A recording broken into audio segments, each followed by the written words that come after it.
This is my cousin Natisha, and she asked me if I was using a wet sponge for applying foundation. And I have seen many videos about the wet sponge, but I thought I'll try it myself and see if the dry sponge and the wet sponge is different. And here it is, a wet beauty blender and how it's different from a dry beauty blender.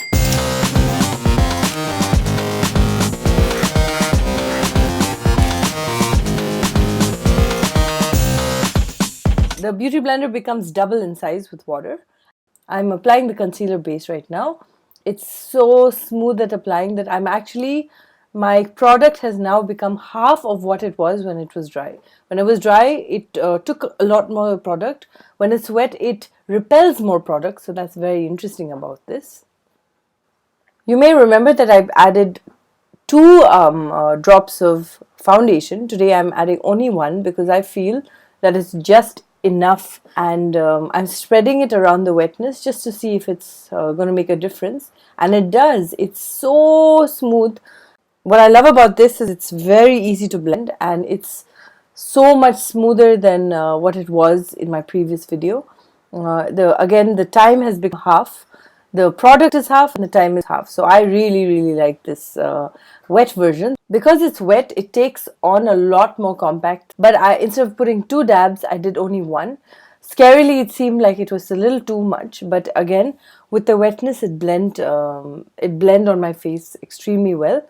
And as you can see, there wasn't much work to be done. It glided like silk. I did find blending the concealer a little bit difficult.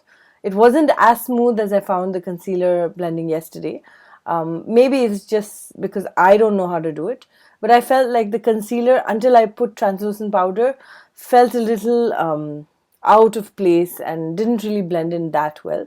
But that also could be the style. It could be the fact that I didn't have a mirror. But otherwise, for foundation and powder, everything blends extremely well. It's just concealer, I found it a little challenging. Everything from your powder to your blush becomes easier and smoother and softer in the way to go. And when in my previous video I was saying that with the beauty blender you don't need your fingers. Well, with the dry beauty blender, I would prefer a wet beauty blender because it's super fast, and as you can see, it's just in seconds it's smoothing the whole surface, and it's giving a lighter feel, much more lighter than what it was when it was dry. I kept this look very natural. I didn't do too much with the eyes. I didn't even put eyeliner. Just a little kajal, a little mascara, and a little eyeshadow. And of course, I did up my eyebrows because generally I feel like the older you get, the more thinner and hairless your eyebrows get. So it's nice to kind of fill the little gaps in. But this is a very nice basic look, and I especially like the lighting in the room today. I've opened the windows and the natural light is coming in. This is actually the way I like doing my makeup because I get to see how my face is looking outside, and I also get to see how it's looking in the mirror with the light inside the room. I really recommend the beauty blender in a damp format. I think that's, again, if your fingers take about 15 minutes to do makeup, a dry beauty blender will take 10 minutes, and a wet beauty blender takes about 5 minutes, which is super fast and super efficient.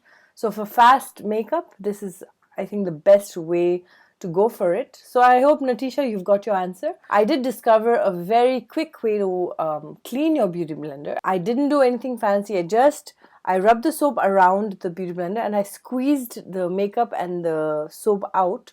And that I did for about a minute, and all the product and everything came out really clean, and it was back to its pink self. That's all we have for you on Planetsang. I hope you guys enjoyed this video and do subscribe. I will be back with more.